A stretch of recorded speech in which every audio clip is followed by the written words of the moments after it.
कभी स्थिर नहीं रहता।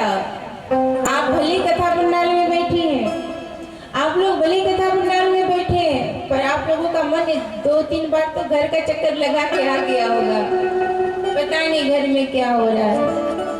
कोई सास आई है तो सोच रही होगी कहीं बहू रानी सोई हुई तो नहीं है आराम से। अरे ये काम बोल के आई थी, करके रखना, पता नहीं कर रही है कि नहीं। कोई सोच रहा होगा घर में कहीं कोई चोर तो नहीं आ गया। सबका मन घूमता है, स्थिर नहीं रहता किसी का मन इस कलयुग में।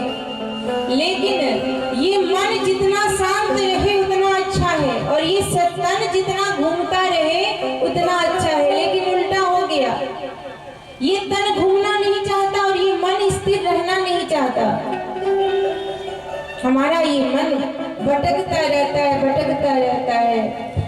इसे शांति कहाँ मिलेगी? जिस प्रकार वन के आग से बचने के लिए, जंगल के आग से बचने के लिए हाथी दौड़ करके तालाब में चला जाता है और शांति प्राप्त कर लेता है, उसी प्रकार इस मन, इस विषय रूपी अग्नि से इस मन को बचाने के लिए कहाँ जाना पड़ेगा? बाबा ने कहा, मन कर विषय अनल बानी जरा, मन कर विषय अनल बानी जरा, सोई सुखी जो एहि सर परहि, सोई सुखी जो एहि सर परहि।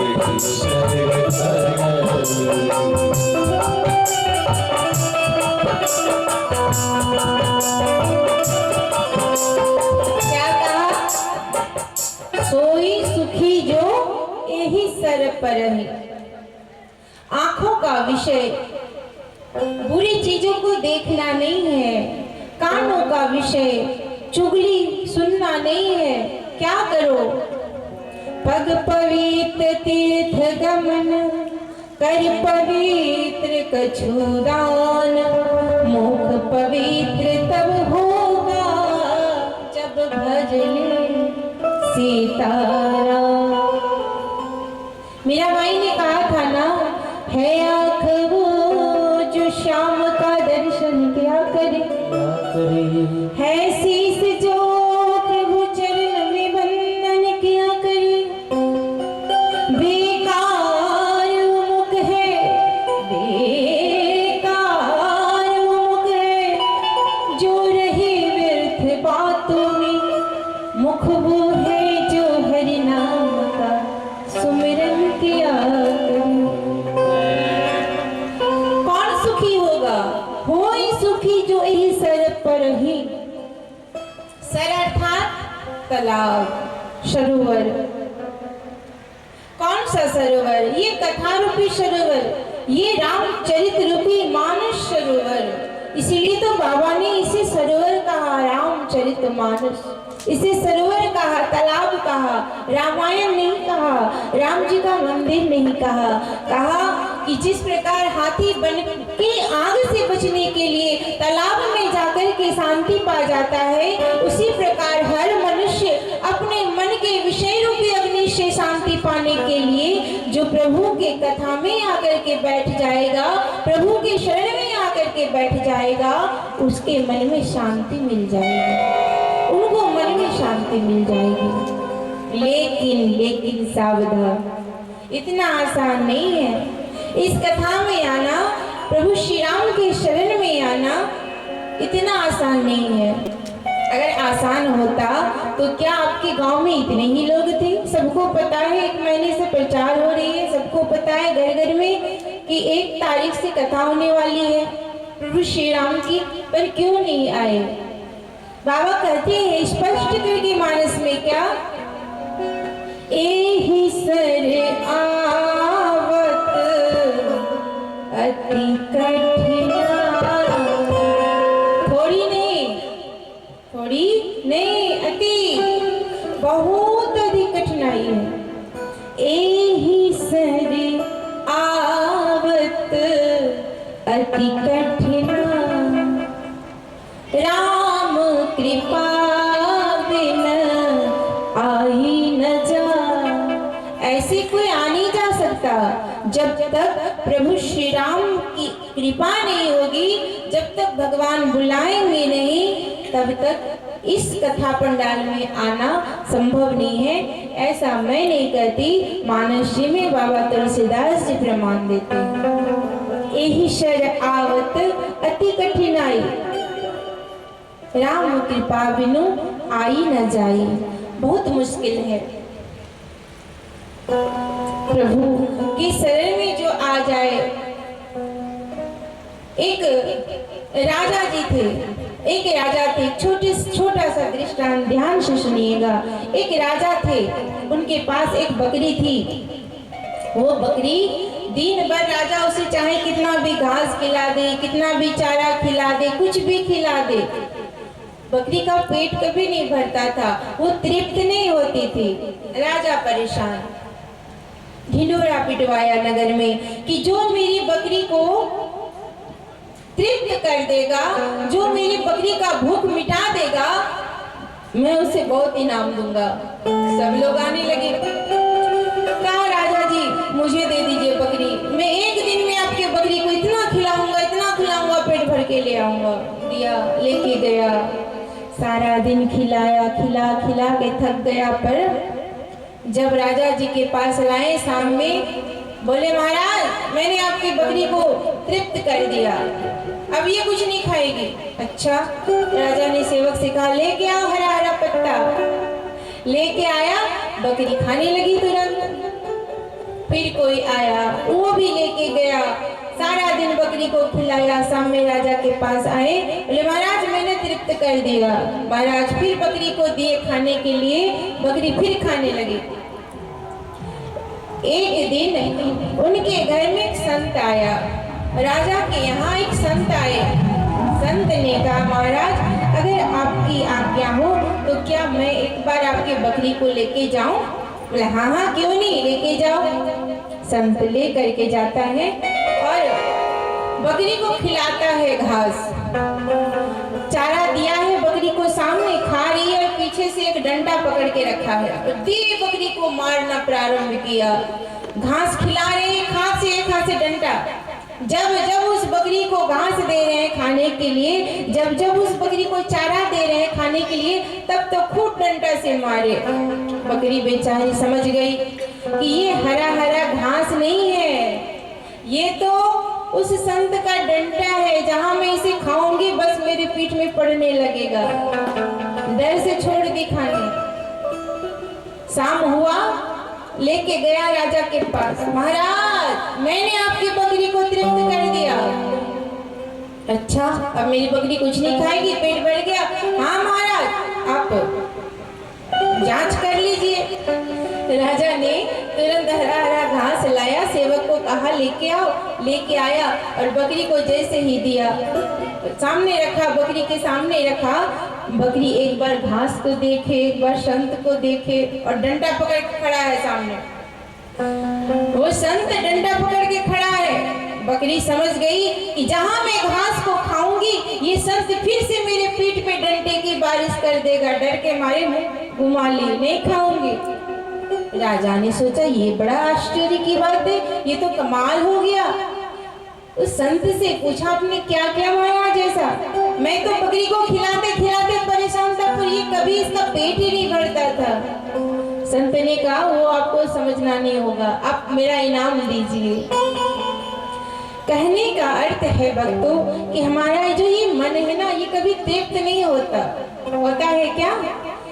अगर किसी के पास साइकिल है, वो सोचता है कि मेरे पास एक बाइक हो जाए तो बड़ा अच्छा होता, पैडल नहीं मारना पड़ता, थोड़ा पैर दर्द नहीं होता।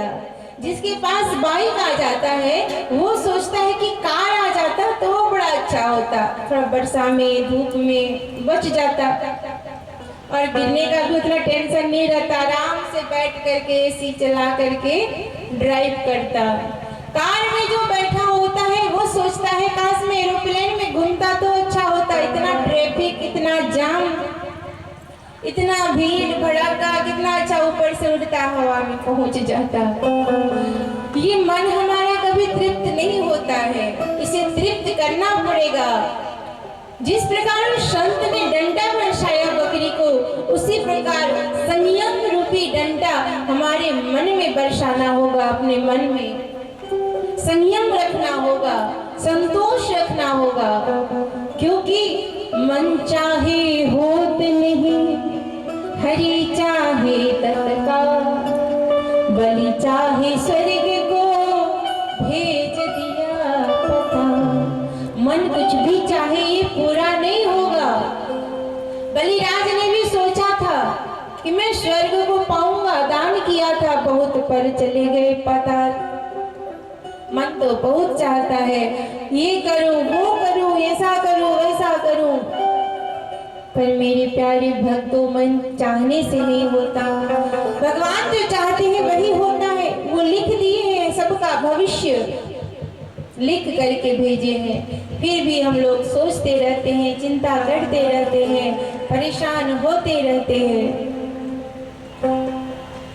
बाबा ने 7 कांड लिखा और उसमें कहा, मन करे विषय अनल बनी जरई, हो ही सुखी जो यही सर परई। वही सुखी हो सकता है जो राम के दास है। 7 कांड लिखने के बाद बाबा ने 7 श्लोक लिखे। मानो एक एक कांड को एक एक श्लोक अर्पित किया हो। पहला श्लोक, वर्णानाम अर्थ संहाना, रसानाम छंदसामपि, मंगलानाम छिकरितारो, वंदे वाणी विनायको। वर्ण के साथ मानस जी को बाबा तुलसीदास जी ने प्रारंभ किया, अक्षर के साथ, वर्ण के साथ। और पहले श्लोक में गणपति जी की वंदना की, मैया सरस्वती की वंदना की, क्योंकि गणपति जी बुद्धि के देवता हैं और मैया सरस्वती वाणी की देवी हैं। बुद्धि और वाणी दोनों का होना आवश्यक है जीवन में। अगर बुद्धि बहुत हो और बोलने की कला नहीं आती हो तो वो बुद्धि व्यर्थ है। दूसरे श्लोक में कहा, भवानी शंकरो वंदे श्रद्धा विश्वास रूपिणं, याभ्या विना न पश्यन्ति सिद्धा शांतस्थमीश्वरम्। मैया पार्वती बाबा भोलेनाथ की वंदना की। भवानी शंकरों वंदे श्रद्धा विश्वास रूपिणम। मैया पार्वती श्रद्धा है और बाबा भोलेनाथ विश्वास है। श्रद्धा और विश्वास दोनों का जीवन में होना अत्यंत आवश्यक है। अगर श्रद्धा न हो तो ये कथा कराना भी संभव नहीं होगा। विश्वास भी होना चाहिए, तब जीवन में कोई आगे बढ़ सकता है। ऐसा नहीं है कि पैसा बहुत हो गया सबके पास तो कथा करा लेंगे, नहीं। बाबा कहते हैं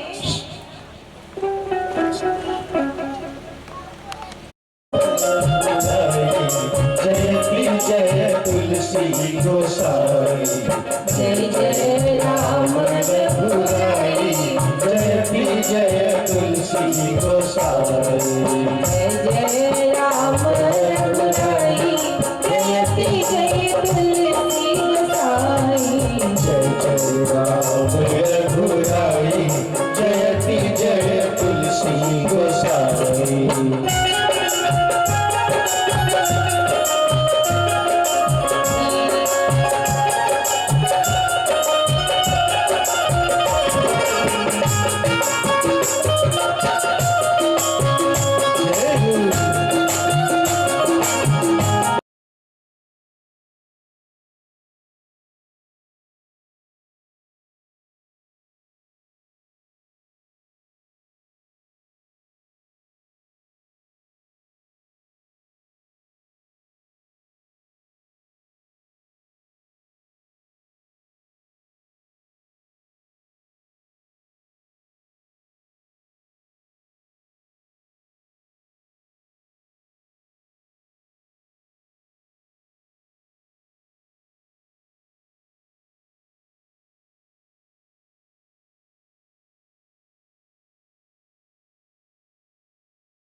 वंश दशरथ अजर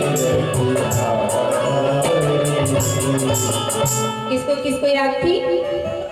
याद थी ये वाली लाइन, ये वाली पंक्ति? किसी को याद नहीं थी?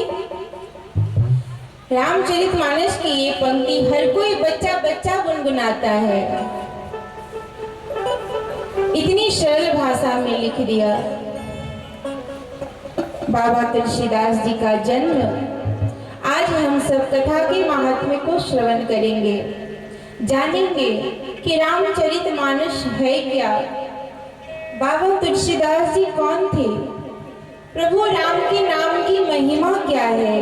इन 3 विषयों में हम चर्चा करेंगे, क्योंकि जब भी कथा कराई जाती है या आप कोई भी बिजनेस करे, कोई भी काम करे, तो सबसे पहले मनुष्य के मस्तिष्क में एक ही प्रश्न उठता है। कौन सा प्रश्न? क्यों किया जाए। कोई दुकान देता है ना, तो सोचता है मैं ये दुकान देके बैठा हूँ, क्यों, क्या लाभ है।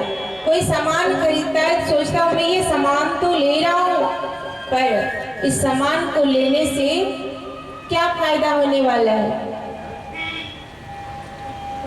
लाभ ढूंढता है, क्योंकि बिना लाभ के मनुष्य, कलयुग के मनुष्य बड़े लोग भी हैं, हम सब बिना लाभ के कोई काम नहीं करते। बड़ा सुंदर प्रश्न के साथ कथा की शुरुआत होती है। क्यों कराया जाए? धन भी लगता है, परिश्रम भी लगता है, काम भी लॉस होता है, क्यों सुना जाए। क्या फायदा है भगवान के नाम को सुनने से, राम कथा को श्रवण करने से क्या मिलने वाला है, क्या कुछ प्राप्त होगा। बड़ा ही सुंदर प्रश्न के साथ कथा का प्रारंभ होता है। बाबा तुलसीदास जी, जिन्होंने ये रामचरितमानस हम सभी को दिया। एक गंगा आपके फरक्का में बहती है, ज्यादा दूर नहीं है, यहाँ से सब जाते हैं आप लोग स्नान करने के लिए। एक वो गंगा है भागीरथी, जो फरक्का में बहती है। हम सभी जाते हैं, स्नान करके आते हैं, अपने तन को शुद्ध बनाते हैं। और एक गंगा बाबा तुलसीदास जी के मुखारविंद से बही है। कौन गंगा? ये रामचरितमानस रूपी गंगा। ये गंगा, उस गंगा में स्नान करने के लिए वहां तक जाना पड़ेगा। गाड़ी में बैठो, पेट्रोल डलाओ, या टेम्पो से जाना है, टोटो से जाना है, तो उसमें बैठो, धन खर्च करो, फिर जाओ, समय भी लगता है, फिर अभी गर्मी भी है। लेकिन ये कथा रूपी गंगा आप सबों के बीच में आ चुकी है, कलकल कलकल करके नाद कर रही है। शर्त है उस गंगा में नहाने के लिए, जो फरक्का में बहती है भागीरथी मैया, उस गंगा में नहाने के लिए एक शर्त है कि ज्यादा गहरे में मत जाना, ज्यादा गहराई में जाओगे तो डूब जाओगे। लेकिन इस कथा रूपी गंगा में कोई शर्त नहीं है। जितना डूबोगे इस कथा रूपी गंगा में, उतना ही भविष्य पार हो जाओगे। ये कथा रूपी गंगा 7 दिनों तक आपका मयूरकोला ग्राम नहीं है। आप ये विचार नहीं करेंगे कि ये हमारा गांव ही है, बिल्कुल नहीं। ये अयोध्या धाम बन चुकी है। जहाँ प्रभु राम की चर्चा होती है, वहाँ साक्षात बाबा भोलेनाथ विराजित हो जाते हैं, वहाँ साक्षात पवन पुत्र हनुमान आ जाते हैं।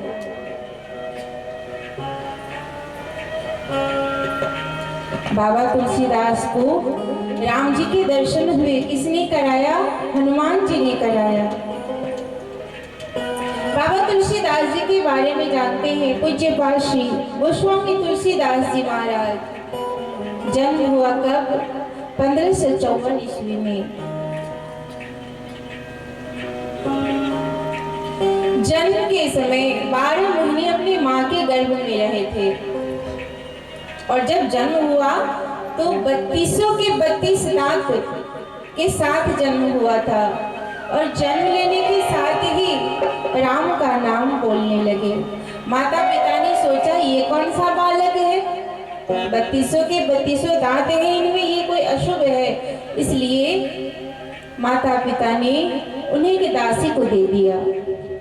माता पिता स्वर्गवास हो गए। वो बेचारा बालक छोटा सा अकेला रह गया। दासी ने पाला। 5 वर्ष के बाद वो दासी भी चली गई।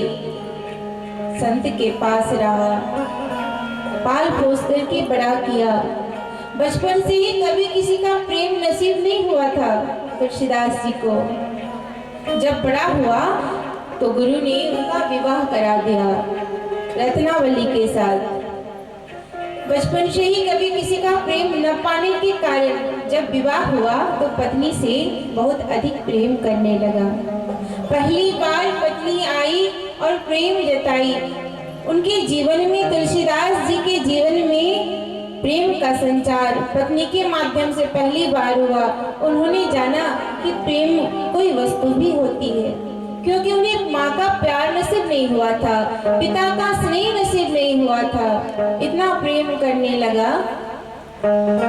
एक दिन नई नई शादी हुई थी। रत्नावली के भाई आए थे लेने के लिए, लेके गए थे घर। बारिश का समय था।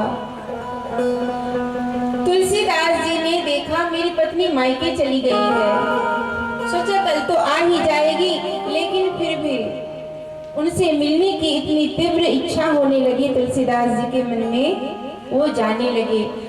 अंधियारी रात है, जोर जोर से बारिश हो रही है, बिजली चमक रहे हैं और तुलसीदास जी अपनी पत्नी रत्नावली से मिलने के लिए जाने लगे। भक्तों, अपनी पत्नी के प्रेम में व्याकुल हुए तुलसीदास जी जब जा रहे थे ना, रास्ते में एक नदी पड़ी। जैसे ही नदी पड़ी, उसने सोचा मैं नदी पार कैसे करूंगा। विचार कर रहा था, खड़ा खड़ा सोच रहा था तो देखा एक लाश बह रही थी नदी में। तभी उसने सोचा, तुलसीदास जी ने सोचा, अरे वाह, मेरी पत्नी ने तो मेरे लिए नाव भेज दिया। उसे कुछ नहीं दिखाई दे रहा है। आज उस लाश को नाव समझ बैठा और उसके ऊपर बैठ करके नदी पार हो गया। गया अपनी ससुराल। देखा दरवाजा बंद है तो खिड़की से जाने लगा। दीवार चढ़ के खिड़की से जाने लगा। सोचा दीवार में चढ़ूं कैसे, कोई रस्सी मिल जाती तो पकड़ के ऊपर चला जाता। इतने में उसे दिखाई दिया काला काला सांप लटक रहा था। उसने सोचा जरूर मेरी पत्नी ने ये रस्सी मेरे लिए ही भेजा है। रस्सी को पकड़ा और ऊपर चल गया। दरवाजा खटखटाया, रत्नावली निकली। आप इतनी रात को, इतनी बरसात में आप यहाँ क्यों आए? तुलसीदास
मैंने कहा क्या बताऊं रत्ना, तुम्हारे बिना मन नहीं लग रहा था, तुम तो मुझे छोड़ के आ गई, तुम्हारे बिना मेरा मन नहीं लग रहा था इसलिए मैं आ गया।